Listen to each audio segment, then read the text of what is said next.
Welcome back to our second of 3 videos in our cinematography series. Following on from our last list looking at pre-1970 films, for this video we're looking at the 10 best uses of cinematography in films made between 1970 and 1999. Chapter 1. He adored New York City. He idolized it all out of proportion.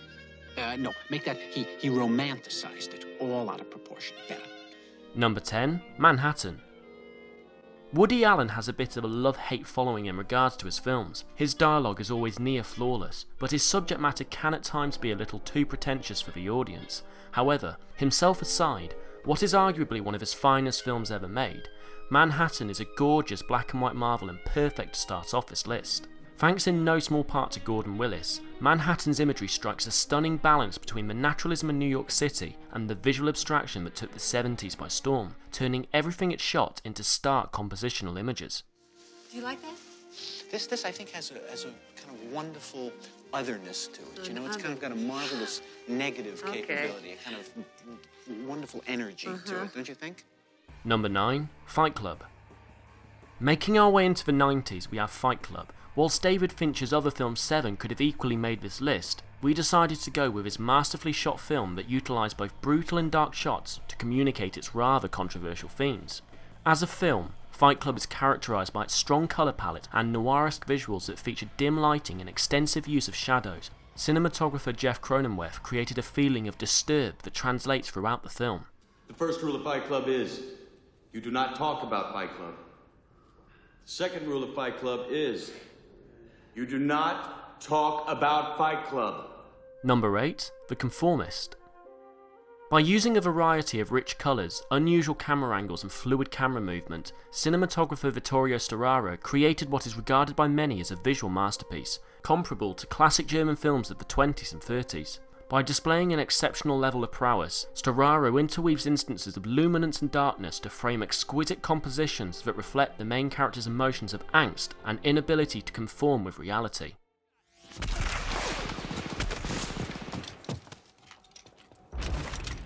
Pincer move, Parker! Target's 8 o'clock low! Number 7. Saving Private Ryan.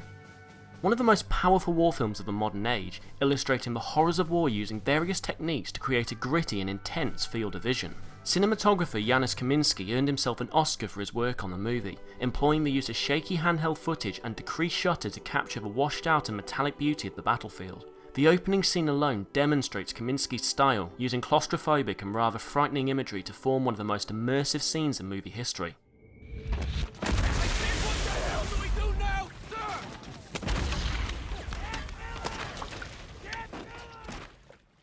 Number 6. Barry Lyndon.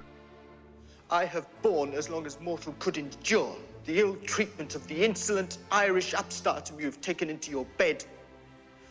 It is not only the lowness of his birth and the general brutality of his manners which disgusts me.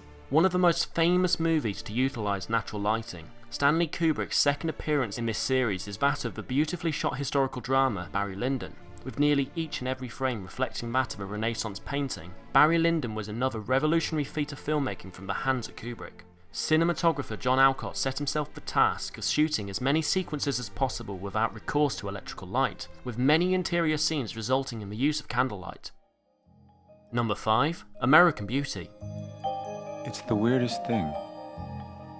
I feel like I've been in a coma for about 20 years, and I'm just now waking up. The cinematography in American Beauty plays a pivotal role in establishing character and experimenting with colour, contrast and symbolism. A film that features one of the strongest colour palettes of modern cinema, with particular use of the colour red to convey its messages of desire and lust.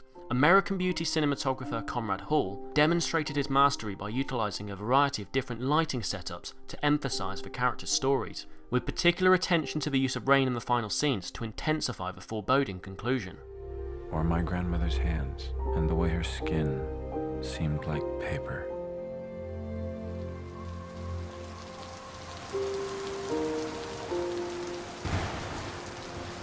And the first time I saw my cousin Tony's brand new Firebird. Number 4. Blade Runner. You're reading a magazine, you come across a full-page nude photo of a girl. Is this testing whether I'm a replicant or a lesbian, Mr. Deckard? Just answer the questions, please. Arguably the most stunning film of the 1980s, Blade Runner's neo-noir vibes are reminiscent of the visuals from classic black and white movies, featuring strong shafts of light and backlighting. Cinematographer Jordan Cronenweth went the extra mile when lighting the film, and opted for the use of neon signs to light the streets instead of using conventional lighting methods. Through using multiple cameras at various frame rates, the visuals possess an almost pulsating effect that acts as the central elements of the film. Like tears in rain. Number 3. The Godfather. The highly regarded crime epic loved by most, The Godfather is simply one of cinema's most exquisitely shot films ever made. When thinking of the imagery of The Godfather, the one aspect that always comes to mind is the shadowy, overhead lit shots that encompass the majority of the film, from the stunning and dark introduction through to the yellow tinted finale. Michael Francis Rizzi, do you renounce Satan? I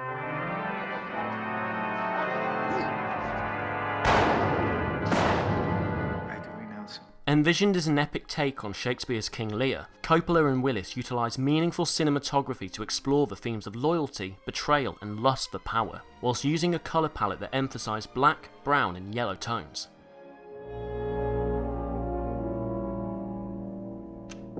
Number 2. Days of Heaven. Terrence Malick may be seen by many as an overly pretentious movie maker, but there is no denying how gorgeously shot his movies are, from Badlands, The Thin Red Line up to The Tree of Life. Whilst he has become known for his constant utilisation of Emmanuel Lubezki as his DOP, it was Nestor Almendros that we have to thank for the beauty that is The Days of Heaven.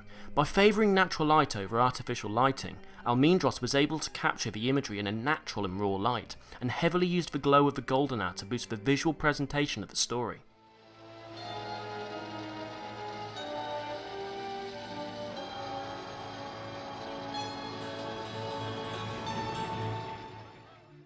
Before we reveal our number 1 pick, here are some honourable mentions that just missed the list.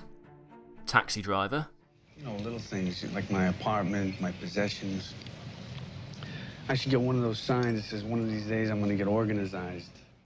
Schindler's List.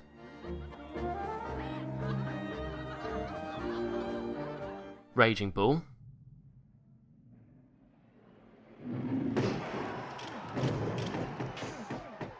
The Matrix. Remember, all I'm offering is the truth, nothing more. Chinatown. Forget it, Jake. It's Chinatown. The Thin Red Line.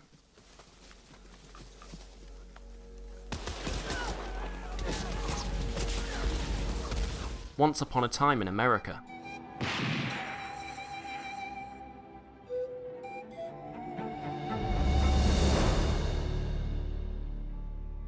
Number 1. Apocalypse Now. Whilst a very tough choice on which film would land top spot, we couldn't deny Coppola's epic war film the position. A gorgeous and sprawling movie set during the Vietnam War, Apocalypse Now is one of cinema's most daring and beautifully shot films. A deserving second mention for Coppola, his 70s war epic would probably have never made this list without the help from visionary cinematographer Vittorio Storaro, who also shot the previously mentioned The Conformist. By contrasting the natural wilderness of the jungle with the urban visuals at the military base, Storaro utilised colour like never seen before. I love the smell of napalm in the morning. You know, one time we had a hail bomb? For 12 hours, when it was all over, I walked up. We didn't find one of them, not one stinking dink body. Thank you for watching. Are there any films that we missed? Leave your opinions in the comments below and subscribe to ensure that you catch the final instalment in our series next week.